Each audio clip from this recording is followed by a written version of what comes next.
At dating bagyong si Mirasol naka-exit na ng Philippine Area of Responsibility kaninang alas 11. Invest 90W o tinaas na ang tropical depression ni Pag-asa. May mataas na confidence na ito'y magiging typhoon category sa Biyernes hanggang sa Sabado yung extended forecast. Ano-ano bang tatamaan nito? Dadaos-dos ba ito sa kalupaan ng Nodo Luzon? Tatalakayin natin. Kaya hatak sa habagat mula sa dating bagyong si Mirasol, patuloy na magdadala ng malawakang ulan sa kanlurang bahagi ng bansa, especially sa extreme Nodo Luzon hanggang Mimaropa area.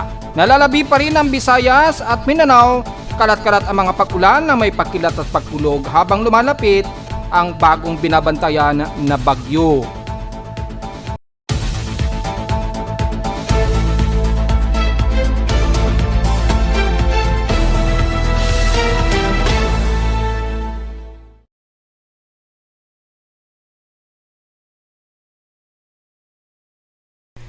Hello, magandang hapon po mga folks. Welcome po muli sa ating Daily Weather Bulletin at Analysis para sa araw ng Huwebes, September 18, 2025. Ang oras sa ating proximum AM hapon ay alas 2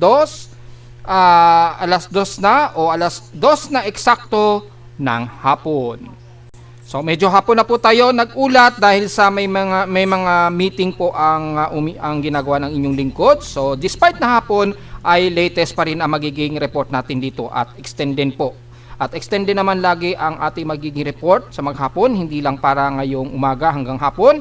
Asahan natin yan hanggang mamayang gabi yung extension ng ating magiging forecast and analysis ngayong hapon. At makikita nga po natin sa ating Doppler radar ang malawakang pag-ulan nito, lalo na sa may bandang extreme Nodo Luzon na ngayon. Since kaninang alas 11 ng umaga ay umexit na nga po ng Philippine Area of Responsibility itong si Mirasol, dating bagyong Mirasol. Yan ay not official yan, base yan sa aking monitoring sa aking tropical cyclone sector. So ewan lang natin kung si Pag-asa ay kinungkulod na rin nila na umexit ito ng Philippine Area of Responsibility. So sa ngayon ay malawakang pag-ulan po ang iiral ngayon dito sa may bahagi nga po ng kanluran ng Nodo Luzon, kasama na ang buong Ilocos Region hanggang Benguet na yan at Pangasinan. Ayun, mga kalat-kalat pa rin pag-ulan ang iiral at may mga heavy rain showers ngayon na umiiral dyan sa may bandang Lingayen hanggang dyan sa may bandang La Union. Yan. So titingnan po natin yung animation. Yan. Mula sa bandang Dagupan nga po hanggang bandang Aringay. So hanggang Bawang, La Union, umaabot po ang kalat-kalat na mga malawakang pag-ulan na po ito. So ingat po sa mga pagbaha po dahil tuloy-tuloy po ang pag-iral ng ating habagat at sa ibang nalalabi kabilang na ang Rizal, Quezon City, yan, nakakaranas sila ng mga light rain showers probably. Dito sa Caloocan makikita natin medyo mayroong water vapor pero hindi naman bumagsak ito mga kani-kanina lamang at nagkaroon tayo ng 1.8 mm na total rainfall. At kitang-kita naman sa Doppler radar ay makikita natin yung animation hanggang bandang San Mateo at Montalban, Rizal, Antipolo, Taytay ang mga pag-ulan. At kabilang na ilang bahagi sa Laguna, kasama na ang Santo Tomas, Santa Rosa, Binyan, Laguna, yan, Kabuyaw, at sa bandang Batangas naman ang Lipa, Balete, at dyan sa bahagi ng Ibaan at Lobo. Asahan ang mga malawakang pa rin pag-ulan ang iiral lalo na sa bandang silangan pa rin ng Quezon Province sa Polillo Island at ilang bahagi pa rin ng Southeastern Luzon at Southern Luzon.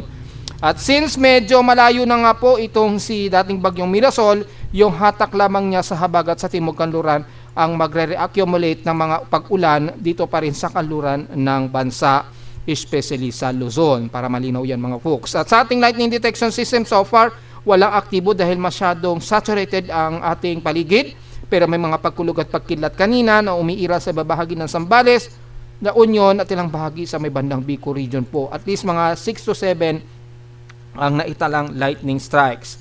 Sa ating thunderstorm advisory, care o Pag-asa sa Dito Pindila sa Visayas, well, nakataas po sa buong bahagi po ng Visayas.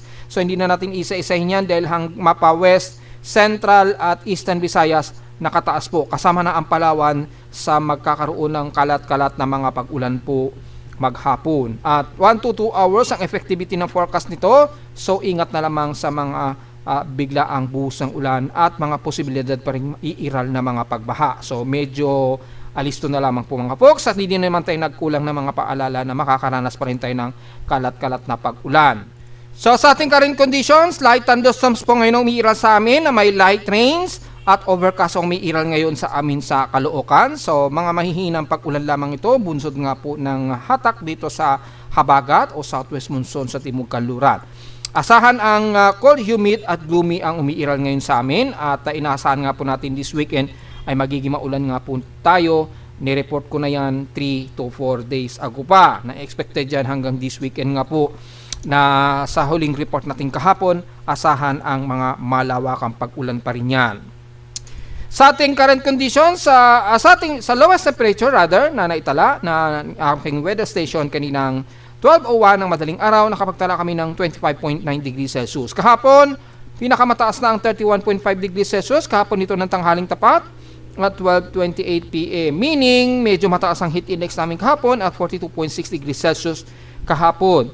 At since maulap at masyado tayong gloomy ngayon, diretso agad tayo sa magiging heat index forecast sa may bandang Visayas at Mindanao probably. Yan. Sa ngayon, nasa danger kami na 42.9 degrees Celsius as of 12:08 p.m. ang aming init pandama sa Caloocan. So despite na makulimlim at inuulan-ulan kami, mataas ang aming naging heat index ngayong maghapon. Well, asahan po yan sa iba't ibang panig ng Metro Manila na medyo mataas ang ating heat index, bagamat medyo overcast at gloomy ang ating magiging maghapon. So dahil mababa lang ang forecast ng heat index sa amin ngayong hapon, diretso agad tayo sa ating heat index forecast nationwide, pero diretso agad tayo sa may bandang Visayas at Mindanao. Since dito, medyo katamtaman ang panahon sa may bandang Central Visayas at Mindanao. Mula sa bandang Cebu, well, mukhang mababa ang heat index sa kanila, mukhang inuulan din sila base dito, despite na medyo mas umaaraw sa kanila dyan. Well, nakataas naman din kasi ang thunderstorm dyan sa buong Visayas, kaya expected talaga magiging maulan pa rin dyan. At sa may bandang Mindanao, double check din natin kung mababa. Yes, mababa rin. Ibig sabihin, very gloomy rin sa kanila at mababa ang heat index. Ibig sabihin, napaka-overcast at gloomy ang halos entire ng ating bansa at malamang may indikasyon na malawakan ng pag-ulan natin sa maghapon sa iba't ibang bahagi ng bansa. At sa kasalukuyan sa ating NCR na Thunderstorm Advisory ay nakakalabas lamang ngayong 1:57 p.m. ang mga heavy rain showers daw at may kasamang pagkulog at pagkilat ang inaasahan sa buong Mega Manila. 2 hours din ang persisting nito, so malinaw na lamang ang inaasahan natin yan sa maghapon. Kaya nga medyo inuulan-ulan kami dito sa Caloocan. So magdala po ng payong mga folks sa mga kababayan natin na lalabas ngayong araw. So inaasahan yan hanggang weekend po na magkakaroon tayo ng mga ganitong mga kalat-kalat na mga buhos ng ulan po mga folks. At sa ating PX streams in past 24 hours, nangunguna ang Zamboanga Peninsula na may pinakamataas na air temperature na 33.4 degrees Celsius recorded. At sa Baguio, stationary lamang sa kanila na 17 degrees Celsius flat ang kanilang lowest temperature at sa bansa. At sa inula naman ng Baguio City, well, nakaranas sila ng malawakang ulan na umabot ng 64.2 millimeters na total rainfall. Pero sa amin sa Caloocan ay naka 18.6 millimeter kami na total rainfall dito sa Caloocan kahapon. Ngayon ay nasa 1.8 millimeter na ang total rainfall namin. Katumbas yan ng 7 days of 108.6 millimeter ang total rainfall. So nasa total of 364.2 millimeters na ang aming total rainfall. At sa ating outside humidity po, 88% po na highly concentrated humidity tayo. Bumaba ito ng 1% since last hour. 1,008 hectopascals po ang ating atmospheric pressure dito sa Metro Manila. And steady ito since last hour. Kasalukuyang pa-low tide po tayo, so medyo mababa ang sea level. Pero asahan natin ang maalon pa rin, lalo na sa may bandang kaluran ng Lodo Luzon. Bunsod pa rin ng medyo concentration ng hatak sa habagat po. Sa silangan naman, umiiral na po yung medyo gusty winds. Bunsod ng may lumalapit nga po na bagyo mula din sa silangang baybayin ng Luzon. Ingat na lamang, pero wala naman tayong nakataas na pag-alon dyan at magiging maalon lamang, bunsod lamang ng gale force wind. So medyo mag-ingat pa rin tayo mga folks. At sa ating almanac, sumikat ang haring araw kaninang 5:45 AM at insang lulubog po ito mamayang 5:55 PM. At sa ating 14% eliminated na lamang. So halos mag-new muna po ito na warning crescent. Pero pa-moonset pa lamang ito na may 18 degree elevation ngayong 3:39 PM. Bukas pa po ng madaling araw ng 3:24 AM naman ito susunod na mag-moonrise. At sa ating local weather outlook para ngayong Huwebes at Biyernes, magiging maulap at patuloy na magiging maulap at maulan ang ating maghapon. At ganun din bukas ng Biyernes. Ito hindi na natin i-report yung local weather advisory dahil sobrang late na yan as of 3 o'clock AM. Pero dalawa na po ang in-indicate nila ni Pag-asa dito sa data feed mula kay Mirasol na which is lumabas na nga ito ng par kanina. At si Nando naman na nakapasok na po ng Philippine Area of Responsibility at tinaas na rin ni Pag-asa as tropical depression. Ang huling record nila ito is layong 1,225 km east southeastern ng Luzon ito na may maximum sustained na 55 km per hour. Malapit sa gitna, bugsong umaabot ng 70 km per hour. So, didiscuss natin yan kung gaano nakalakas yan si Nando na tinaas na nga po sa local name ni Pag-asa. Well, inaasahan na nga po natin yan dahil sinabi naman natin within or next 24 hours, itataas din yan ni Pag-asa once na magtaas si Japan Meteorological Agency. Which is sinabi ko na nga yan kahapon pa at nangyari na nga po mula kaninang madaling araw po na itinaas nila. So, diretso agad tayo sa ating ginagamit na satellite imagery na patuloy pa rin na magiging maulan ng extreme northern Luzon, lalo na dito sa bahagi na Ilocos Region hanggang Zambales nga po yan. Ayan, malawakan na mga ilang moderate to heavy rain showers pa rin ang patuloy na magpapaulan dyan sa Ilocos. At ilang bahagi nga po ng Mountain Province kasama na ang ilang dulo ng Cagayan, Apayao, Abra, Ifugao, Mountain Province, Benguet, hanggang Nueva Vizcaya. Siyempre, magiging maulap din at maulan ng Pangasinan at Zambales na kakamagit lamang natin. Ganon din sa iba't ibang bahagi ng Tuguegarao, Ilagan, Isabela, hanggang Santiago. So, very gloomy pa rin ang magiging pag-iral sa buong extreme northern Luzon hanggang Aurora na nakakaranas ng heavy rain potential ngayon dyan sa may bandang Baler, Aurora.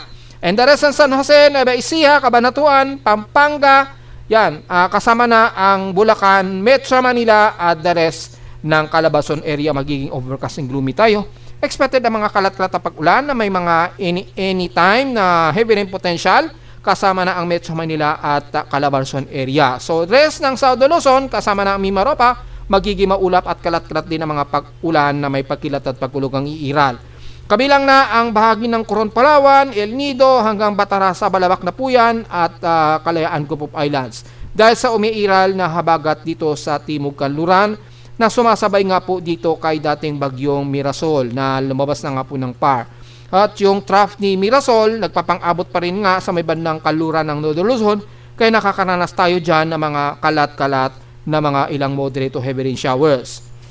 The rest naman ng South Luzon mula sa bahagi nga po ng dyan sa may bandang Quezon Province, sa may bandang General Nakar, pababa na yan ng Atimonan, kabilang na ang Bico Region mula Camarines Norte hanggang Catanduanes ay very gloomy tayo. Asahan ng kalat-kalat pag-ulan na may pagkilat at pagkulog, lalo na may lumalapit na naman na bagong series ng extension trough mula naman kay Bagyong Nando. So, within 48-hour period, medyo susungit na naman ang ating panahon. Diyan sa Bicol Region at Eastern Visayas, magdadala po ng malawakang pag-ulan na naman yan. At sa darating nga po na bukas hanggang Sabado, ay inaasahan nga po natin na mas lalakas itong si Nando dahil mataas pong confidence ng forecast niya na magiging isang typhoon category itong si Nando. So dahil po sa magiging epekto ni Nando hanggang this coming weekend nga po hanggang Linggo ay magiging malawakan na naman ang pag-ulan natin sa Luzon area. So paghandaan po mga folks.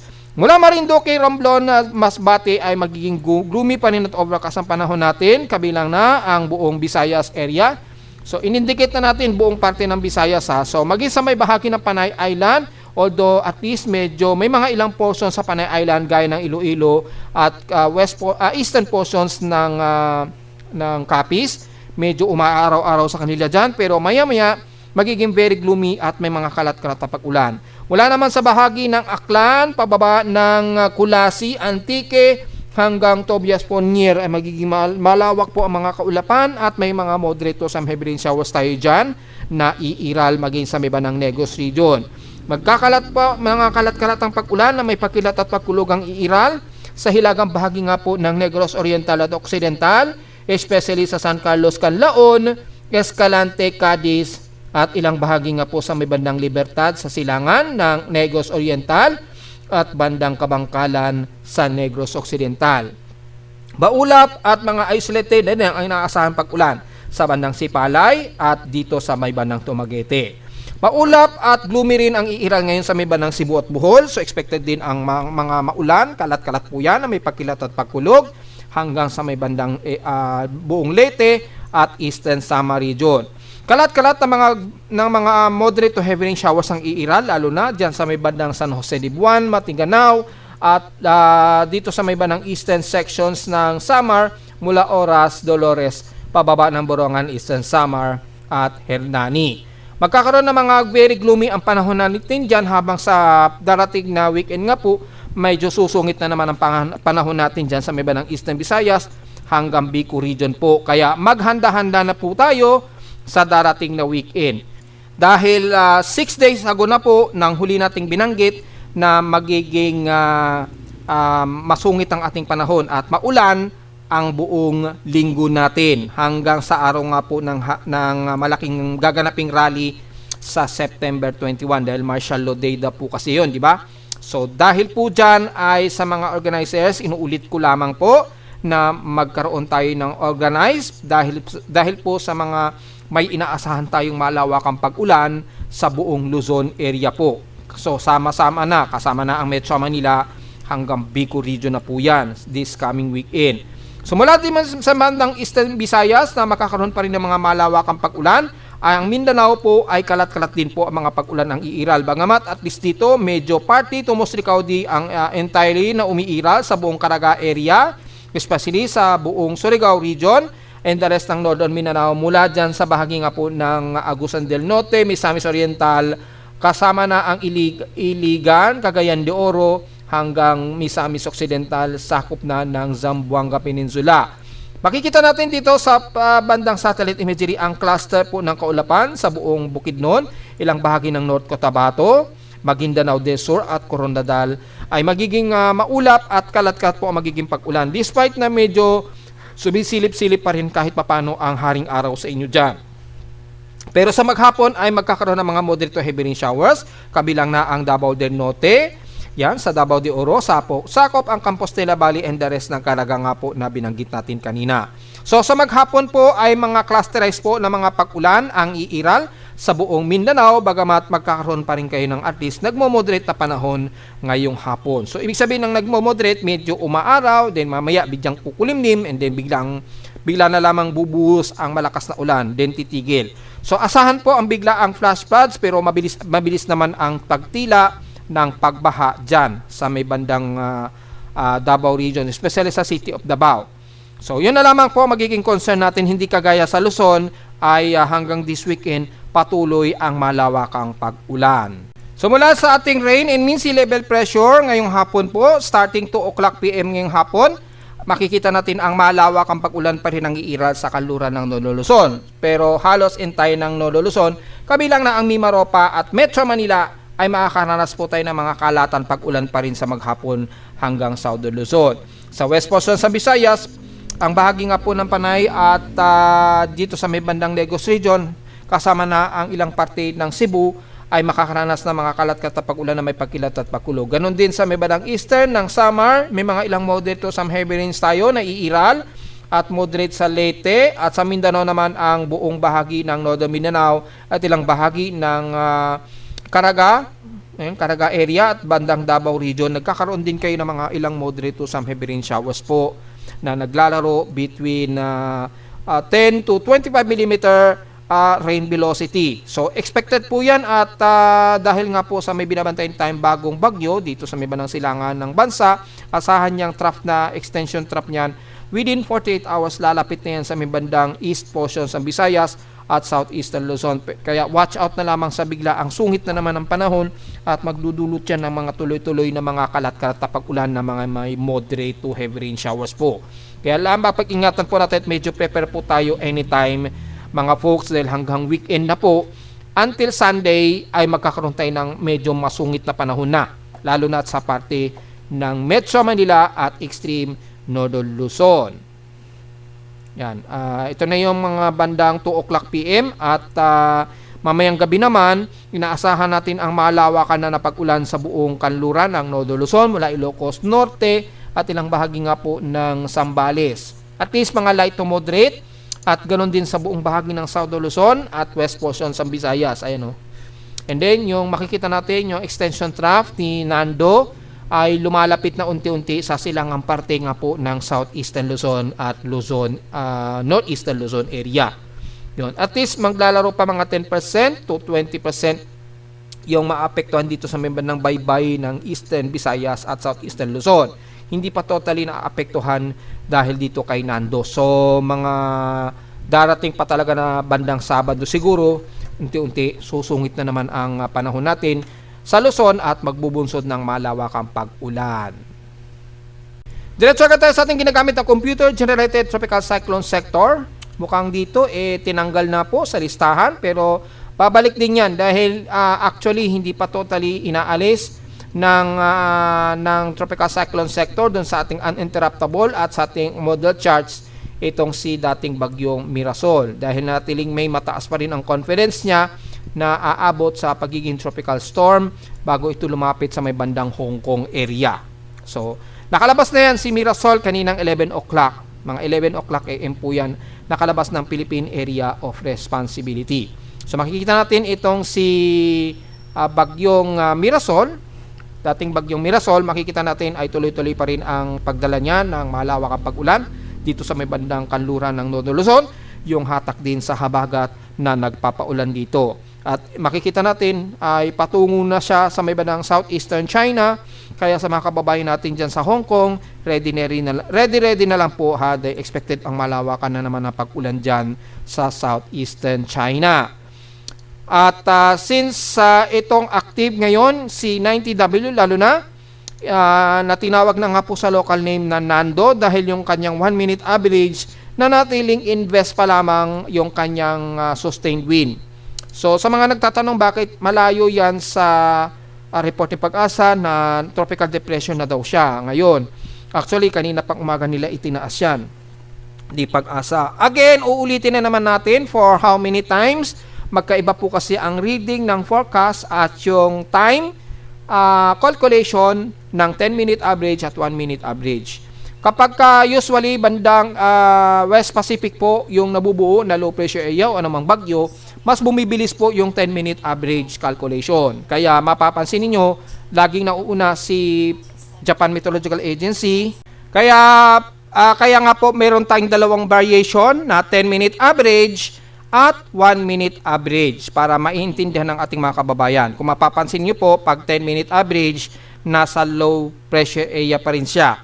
At ganoon din sa kanyang 1-minute average na nasa low pressure area pa rin siya, ibig sabihin lamang nito, hindi pa po mapasok yung 1-minute average. Nauuna po ang 10-minute average dahil nga po ay yung computation nga po natin dito sa Pilipinas at kay Japan Meteorological Agency, mas mabilis po yan compared sa 1 minute kapag nasa West Pacific Basin ang palo ng oras. Yung oras kasi yung binabase dito eh. Kaya nga po may tinatawag na yung kilometers per hour, di ba? Siyempre, 8 hours po ahead tayo sa universal ahead time, yung universal time coordinates. So, ang computation po talaga dyan, ahead din ng 8 oras. So, lagi nyo na lamang isipin kapag nauuna si Pag-asa, ibig sabihin lamang yan, ay i-compute mo lang, i-compute mo lang o i-add mo lang ng 8 hours yan. Pagka kinompute mo yung 8 hours yan, papalo yan sa 55 kilometers per hour, yung 1 minute sustained wind yan. Yan. Bawa, ito, 37 kilometers per hour yan. Pag kinompute mo yan, mga aabot ng 57 kilometers per hour po yan. Lalagyan nyo lagi ng 10 minute average computation, 10 minute. So, parang basically, nag-a-add ka lamang ng 10 dyan. So, ganun po ang nangyayari. Yun po lagi niyong isipin, 10 minute ahead po yan. Ngayon, pagka malayo pa yung bagyo sa lupa ng Pilipinas, usually, mas mabilis po ang nagiging computation ng 1 minute average. Kaya minsan, nauuna minsan ang mga international weather agencies na magtataas ng mga category. Usually, nararamdaman yan kapag nagiging super typhoon na ang isang bagyo. Mapapansin ninyo, nag-a-ahead po yung 1 minute average sa ibang bansa na mas malakas pa ang maximum sustained wind compared sa 10 minute average po. So, yan po ha. And as of 2 o'clock PM na po ngayong hapon, itong si tinawag na po sa local name na Nando, ang kanyang central air pressure na niya 1,006 hectopascals, maximum sustained wind 37 km per hour pa rin at bugsong umaabot ng 48 km per hour. Yan po ang pagkilos niya at kumikilos siya pahilagang kanluran sa bilis na 16 km an hour. Ito po siya, so malayo pa. Kung susukatin ngayon natin ngayong hapon, ang magiging reference point natin ay ang bahagi na ng Kasiguran Aurora. Kasiguran Aurora yung magiging reference point natin. Ayan. Kasi yan yung halos mas malapit. At mula sa pinakamalapit na sentro ni Nando ay 1,188 km east ng Kasiguran Aurora ang lokasyon ngayon nitong si Nando. So malayo-layo pa po siya. At kung titingnan natin yung satellite imagery niya or dito sa pinaka-floater, ay makikitaan natin ang sirkulasyon niya na nag-ahead at nag-accumulate na po yung kanyang upward low. Mas pino na po yung kanyang low level, so mataas na po yung kanyang circulation.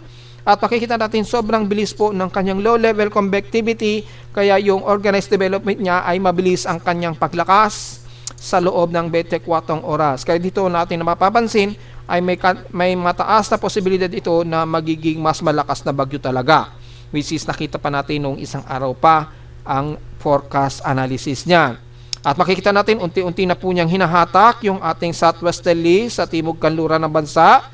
Naaagaw pa sa ngayon yung ilang southwesterlies dito sa may bandang kanluran nitong trough ni Mirasol. Pero dahil lumalapit at mas lumalakas ngayon itong si Nando, ay yung iba na trough ng monsoon trough dito medyo bumabalandra na rin kay Nando yung ibang hangin. Hindi pa ganoon katindi yung water vapor, pero unti-unti lumalakas na po yung water vapor niyan habang lumalapit pa kanluran itong si Nando. So malinaw po yan at kitang-kita naman yung mga trough nito at yung monsoon trough. Unti-unti na po niyang pinalalakas ang hatak sa hanging habagat natin sa kanluran. Kaya unti-unti nagiging maulap na rin sa bahagi ng Visayas at Mindanao at nagbubunsod dyan ng mga kalat-kalat na malawakang pag-ulan po. So yan po yung satellite imagery niya. Malinaw po yung dalawa na binabantayan natin, lalo na si Nando na mas focus tayo ngayon. At mula sa ating combination ng satellite imagery ay makikita ay hihilagang kanluran po ang magiging kilos nito. Again, malawak pa po yung cone of probability o uncertainty dahil kung titingnan natin sa magiging cone ng data feed ni Pag-asa ay napakalawak po ng cone of error niya. Ibig sabihin, pwede itong mag-Taiwan or pwede pang mas dumaos-dos ang magiging kilos niya. Yang area na yan, makikita niyo po ang cone of uncertainty ay napakalawak pa talaga. So, hindi natin niro-roll out ang posibilidad na mas dumaos-dos pa yan. Posible pa yung tumama sa Cagayan o posible pa tumama ng Isabela yan. Hindi natin niro-roll out ng posibilidad na yan palagi. Kasi laging may mga nagtatanong ng mga kababayan natin kung posible pa ba itong dumaos-dos. Yes, hindi natin talaga may aalis ang posibilidad na dadaos-dos yan. Lalo na't mayroon tayong high pressure area.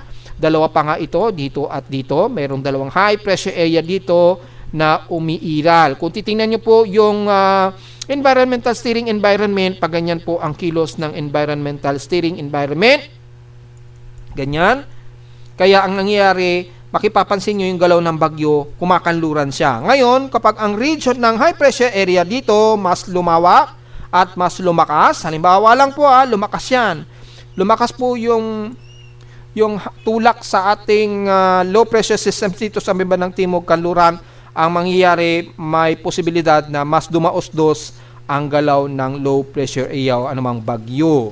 Kaya sa sitwasyon nitong si Nando, asahan po natin na maaring mangyari po yan at posible itong dumas-dos pa. Maari pa itong mag-landfall dito sa may bandang hilagang bahagi ng malaking kalupaan ng Nodo Luzon anytime. So hindi natin i-roll out pa rin na magbago ang kanyang direction o yung kanyang trajectory dahil lagi nyo tatandaan mga folks, titingnan nyo palagi ang cone of uncertainty o probability. Kung gaano kalawak yan, ibig sabihin yung cone of error malawak pa rin.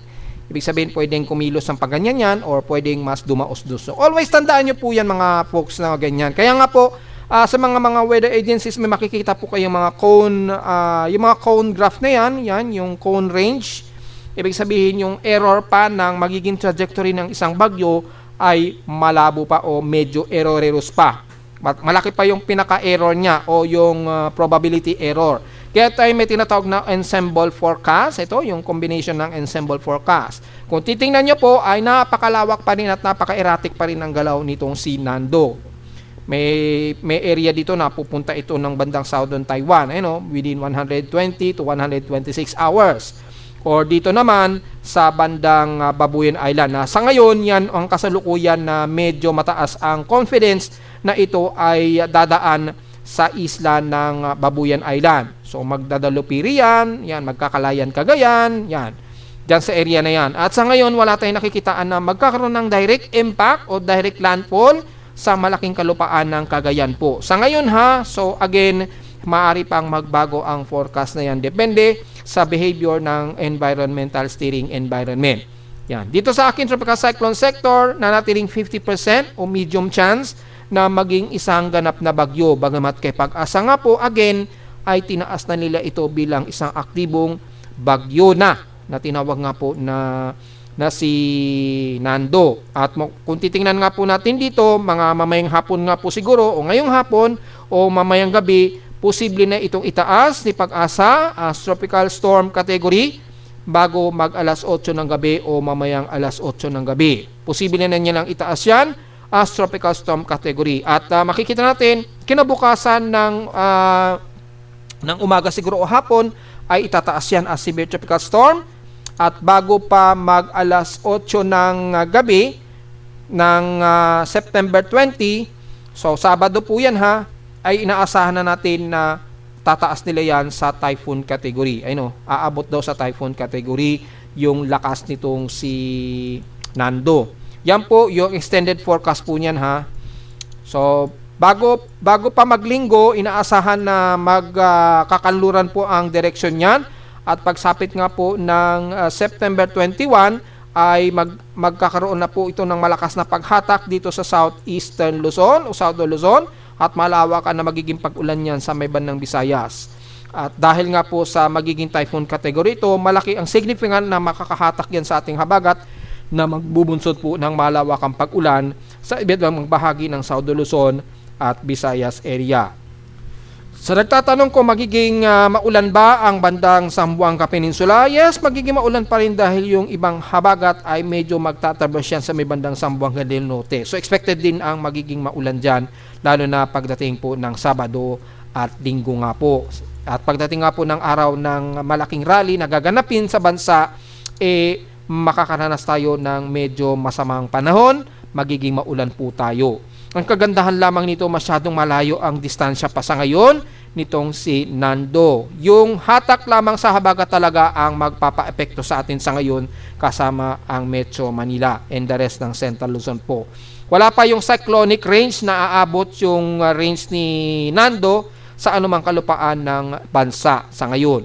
Yung epekto lamang niya na mahahatak sa habagat ang magpapaulan sa atin pagdating po ng Sabado at Linggo po. So yun po ang malinaw Again, maaari pang magbago yung forecast track nito dahil sa ngayon malayo pa ang bagyo.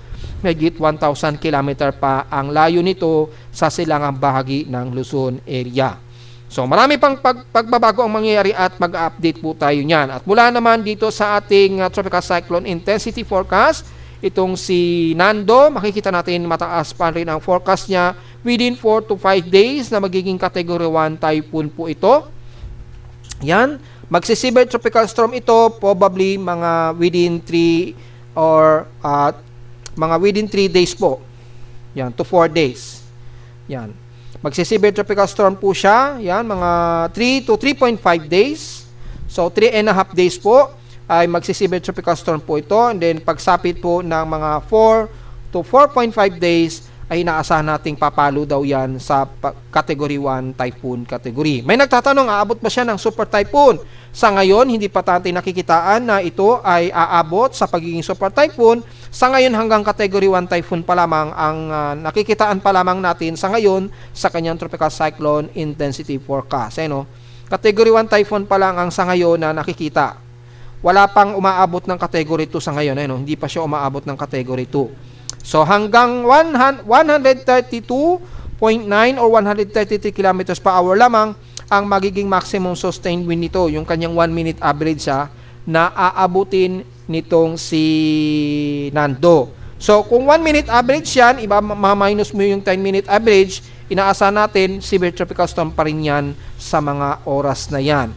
Then saka na nasusunod sa pagiging typhoon category, which is base nga po dito ay by September 20 nga po ng gabi. Yan, according dito sa data feed, September 20 po yan. Sabado po yan ng gabi. Aabot sa pagiging severe tropical storm. And then, yan nga po, magsi-severe tropical storm po siya ay Biyernes ng gabi naman. Yan, bukas po ng gabi, magsi-severe tropical storm na daw siya. And then, magta-typhoon category po siya Sabado na ng gabi. Yan, September 20. Then, magtutuloy-tuloy po o magme-maintain siya sa pagiging typhoon category all the way hanggang Linggo, hanggang Lunes daw yan. And then, tatama daw ito o tatawirin ito ang Babuyan Islands mula September 22 po yan.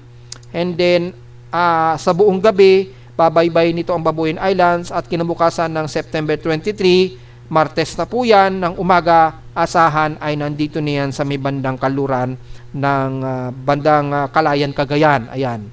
So, yan po yung ang kasalukuyan na forecast track ni Nando At makikita naman ninyo, zino-zoom in na nga po natin na sa ngayon walang nakikitaan na tatama ito sa malaking kalupaan ng Cagayan. Sa ngayon so malinaw yan mga folks. Ngayon, tingnan naman natin yung magiging behavior ni Nando gamit ang ating Tropical Cyclone Assessment Monitoring.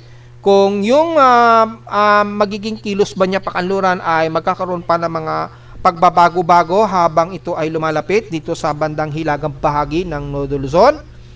Mula dito sa ating West Pacific Basin, makikita natin ay nasa at least 25% na po yung development ni Nando. Pero kay pag-asa nga po, active low pressure na ito. Yan, mataas na po yung accumulated ng kanyang favorable convergence. Mataas na. Yung kanyang vorticity sa ngayon, hindi pa ganun kapulido yung vorticity. Kaya siguro ang rason, hindi pa nila itinataas ng ating tropical cyclone sector as tropical depression na si Nando. Magkaiba pa siya or invest pa rin siya until now sa ating tropical cyclone sector or sa iba't ibang mga weather agencies gaya na lamang ng Joint Typhoon Weather Center. So, antayin natin mag-load yung ating tropical, yung Global Spectral Model. Antayin natin mag-load po yung Global Spectral Model. Yan, mula sa pinaka-global spectral model natin, dito malinaw na magiging typhoon category nga siya, according na lamang sa data feed ng Global Spectral Model. So, maliwanag po dito na this weekend, aabot siya sa typhoon category. Ito, kung manggagaling siya sa loob, ito, tropical depression. Yan, and then, magsi-severe tropical storm siya, tropical storm, then, severe tropical storm. Pagsapit nga po ng Friday, magto-tropical storm po ito. Then, ito, Sabado na ito September 20. So, September 20, severe tropical storm na siya. Ayan, nag-severe tropical storm. And then, magiging typhoon category na siya pagsapit ng mga hapon o gabi ng Sabado. According dito so malinaw po yan. Ayun, tumaas na. Mabot na sa more than 80 kilometers per hour. So, nagwa 120 kilometers per hour na siya rito. Yan. Hanggang sa, ayun na, pumalo na sa 120 kilometers per hour. Yan. Then, kikilos pa kanluran po ito. At base dito ay makikita ninyo, tatawirin ito ang Babuyan Islands. At hindi natin nakikitaan yung kanyang mata, tatama sa malaking kalupaan ng Cagayan Valley. Yan ay ang kasalukuyang forecast track niya. Then, babaybay nga po nito ang bandang Kalayan, Cagayan hanggang sa ito ay i-exit ng Philippine Area of Responsibility by September 23 na yan, mga bandang Tuesday na po yan. Yan, ng hapon. Siguro mga bandang hapon po to sa oras natin sa Pilipinas. Yan, mga hapon na yan, mga alas 2 or bago siguro mag alas 10 ng gabi ng September 23. So, anong araw yon? Tuesday ng hapon o gabi ay e-exit na daw ito ng Philippine Area of Responsibility. You know? So, mga bandang alas 2, alas 3 yung forecast niya rito. Or mga bandang 3 p.m. So, ganun po yung extended forecast nito. Yan o. E-exit nito ng Philippine Area of Responsibility. Tuesday daw yan, either alang mga siguro alas 2, between 2 o'clock p.m. o 3 o'clock p.m. Yan. Yan po yung magiging senaryo ng forecast track. Ayan malinaw po yan mga folks. So, magiging typhoon category siya at sa ngayon, maging dito, hindi natin nakikitaan na aabot sa super typhoon. Aba, itong si 91W lumakas din oh. So mukhang naging typhoon category dito si 91W. Ang kagandahan lang, napakalayo nito sa anumang range ng PAR natin. Kaya hindi natin masyado concern yan si 91W. Dahil sobrang layo po ng distansya niya. At makikita natin ay hanggang sa maka-exit ito sa Martes ng Philippine Area of Responsibility, magme-maintain siya as typhoon category. And then, dediretso nga po ito patungo sa direksyon ng Hainan, China. Kung titingnan natin dito sa forecast track kanina, hindi pa siya umaabot sa paglabas ng PAR. So, titingnan pa natin sa susunod na 24 oras yung mga posibleng magiging trajectory muli ni Nando. Ang malinaw lamang dito, aabot daw sa Category 1 Typhoon itong si Nando. Yun ang at least nakikitaan natin na senaryo ng forecast nitong si Nando. So, makikita po dito ay hahatakin po ang ating habagat. Magpapaulan po sa buong Southern Luzon at Visayas. Ayan. At magdadala po yan ng mga pagbaha. So, be ready na lamang po sa mga kababayan natin. Kabilang na ang Bicol Region, Metro Manila at the rest ng Calabarzon area. Yan. Kasama ng Mimaropa po at halos buong Visayas. So, yung hatak po sa habagat ang magpapaulan ng husto sa atin sa Southern Luzon at Visayas. At makikita din natin yung ibang southwesterlies magpapaulan sa iba't ibang bahagi ng Northern Mindanao at west portions ng Mindanao. So, medyo ready pa rin po tayo sa mga mangyayari. Yan ay September 21 na Araw po yan ng Martial Law Day. Yung pagse-celebrate po sa araw ng martial law ay magiging halos martial law din ang ating lagay ng panahon. Kaya ganun po ang kailangan paghandaan po natin, lalo na sa mga organizers na gaganapin pong malawakang rally po sa linggo. At least hindi po tayo nagkulang ng paalala. Mula naman sa computer models, makita natin yung pagtawid nitong si Mirasol, din tatama nga po sa may bandang Hong Kong. At ito namang si Nando, ganun din ang trajectory niya. Babalandra ito sa may bandang Babuyan Islands, ayan. Hanggang sa tumawid dito ng bandang Calayan, Cagayan, yung isla ng Calayan, Cagayan. At malawak din ang hatak sa habagat na magpapaulan din sa Southern Luzon at Visayas. So, damay-damay kabilang na ang Metro Manila. Ayon yan kay GFS. Kay SMWF naman ay malakas na rin ang forecast niya na magiging typhoon category. Ayan malinaw naman yan mga folks. At yung hatak sa habagat ay makikita natin na malawakang pag-ulan ang magiging dala nito sa Southern Luzon at Visayas. Kasama siyempre ang Metro Manila na nanon. Kaya magiging maala martial law na magiging maulan ang ating weekend. So paghandaan po natin yan hanggang linggo yan ha. At mula naman kay Nabjen na mas aggressive ang forecast, ganun din ang nakikitaan dito. Pero yun, halos pare-pareho sila ng forecast. And then mukhang may susunod panibagong low pressure area according kay Nabjem. Ayan So after kay Nando, mukhang mayroong susunod. Ayan manggagaling na naman siya sa bandang Guam. Then kikilos din to pa northwestward. Anong extended forecast to? So, September 22, meron. Well, tingnan po natin mga folks dahil sa ngayon ay wala tayong nakikitaan dito kay ECMWF. Well, kung i-double check naman natin sa ating mean winds, kung magkakaroon nga ng possible na susunod kay Nando. Yan, tingnan natin yung convergence. Hopefully, mag-load yung data. Mukhang walang latest data. Kontrahangin, mukhang wala rin. Ayun, meron. So, yun lang. Mukhang merong susunod kay Nando. Ayun may kontrahangin siya malakas, 33 to 40 kilometers per hour. Ito po yung si Nando, yung kontrahangin kay Nando malakas na, 48 to 52 kilometers per hour na. Kaya nga po malakas ang kanyang upward low ni Nando. And then yung susunod kay Nando, possible na manggagaling na naman sa southeast ng Guam na naman. So magpo-post tayo nito sa ating Facebook page. Antayin nyo na lamang yung aking update.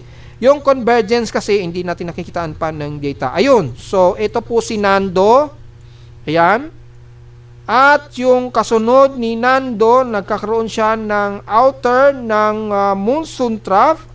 At meron dito sa may bandang southeast ng Guam. So mukhang dalawa yung ating convergence na babantayan after kay Nando. So kasabay ng paglapit ni Nando sa Sabado o Linggo, mukhang meron tayong susunod na babantayang bagong convergence dito.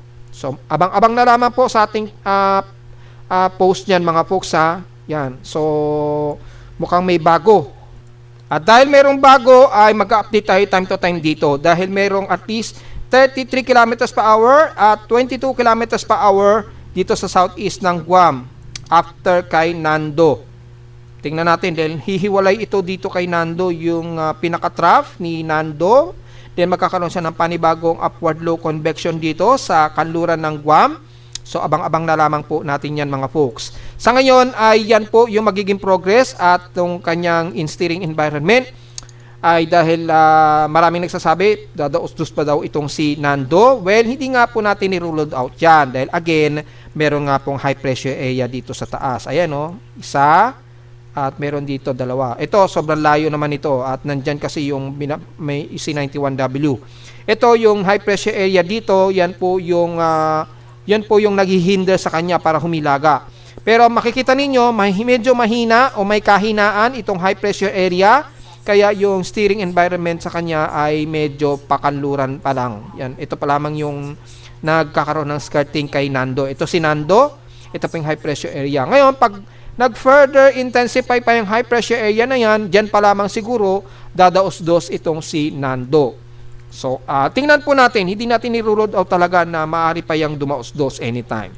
Sa ngayon ay hindi pa at yun pa lamang ang kasalukuyang magiging forecast track niya ay babalandra ito sa may bandang Babuyan Island. At malinaw naman sa ipinapakita ng global steering o environmental steering environment para kay Nando. Samantala sa Ulan Lindol, makikita natin tahimik naman ang aking seismograph so wala tayong magiging komento sa ngayon. Pero sa data feed ni PBox mula kaninang madaling araw, merong tatlong magnitude 4 plus ang naitayla. Una dito kaninang madaling araw 2:11 AM, northeast ng Katiil, Davao Oriental, magnitude 4.1 po ito na may lalim na 26 km ang lalim, yung epicentral depth. Ikalawa naman kaninang 7:45 AM, natala ito northwest ng Datu Blasinsuat, Maguindanao del Norte na may magnitude 4.2 na may lalim na 2 km. So malamang intensity 2, naramdaman yan sa paligid ng Sinsuat, Maguindanao del Norte. At ikatlo naman kaninang 11:47 AM, dito yan sa karagatan ng southeast ng Jose Abad Santos, Davao Occidental na may magnitude 4.9 na may lalim na 66 km epicentral depth. So tatlo kagad ang nadagdagan mula kaninang madaling araw ang mga panginig at mapapansin natin puro bandang Mindanao na naman, kaya mag-ingat po ang mga kababayan natin sa southeastern Visayas at Mindanao dahil sunod-sunod na naman ang mga minor to moderate na mga earthquakes dyan. At since hanggang magnitude 4, bilangin agad natin kung ilan ang total earthquake since wala namang na-detect na mas malakas sa aking seismograph sa Caloocan na malakas-lakas. Bilangin agad natin for total earthquake this September. Dahil ilan agad ang nadagdagan ay nasa total of 603 earthquakes na po tayo. 568 dito is magnitude 2.0 pataas, 32 sa magnitude 4 at tatlo ang ating magnitude 5.0 pataas. At dalawa sa Mindanao, isa sa bandang Isim, Nodo, Luzon po yan.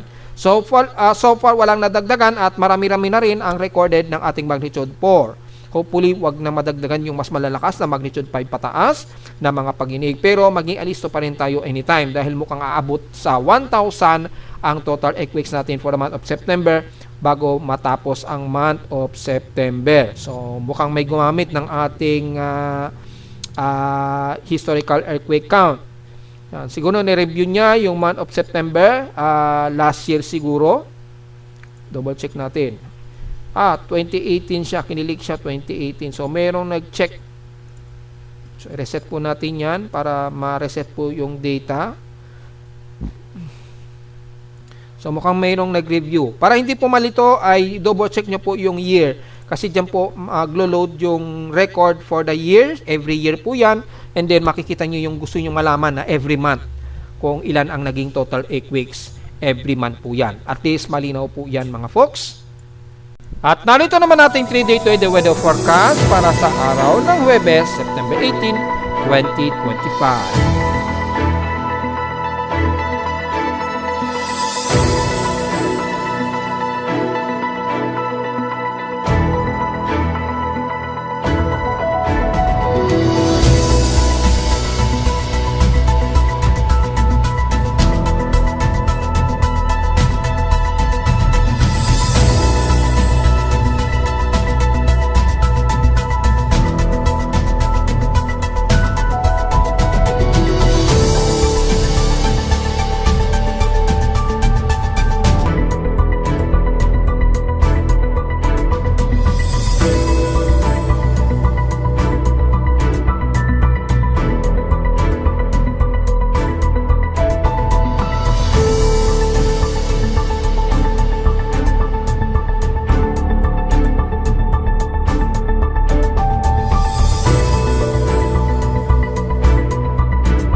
At hanggang dito na lang po ating daily weather bulletin at analysis para sa araw ng Huwebes, September 18, 2025. Huwag mo kalilimutan na mag-like, share, subscribe po sa ating YouTube channel at visit lamang anytime sa ating website na www.pimoweather.com para sa iba pang detalye nyo gusto malaman na hindi natin naisama ngayong hapon na sa ating report. Although extended naman yung magiging analysis natin lagi, araw-araw. So walang problema po kung magkaroon pa rin tayo ng mga kalat-katapag ulan sa maghapon at malino naman yan mula kahapon at nung isang araw ay patuloy na magiging maulan ang ating linggo hanggang sa araw po ng linggo na ito na darating na September 21. So dahil nga po sa mayroong nga po tayong na binabantay na dalawang bagyo na, which is hindi naman ako nagkamali, 7 days ago na, halos magsa 7 days ago na una nating minonitor yang si Nando.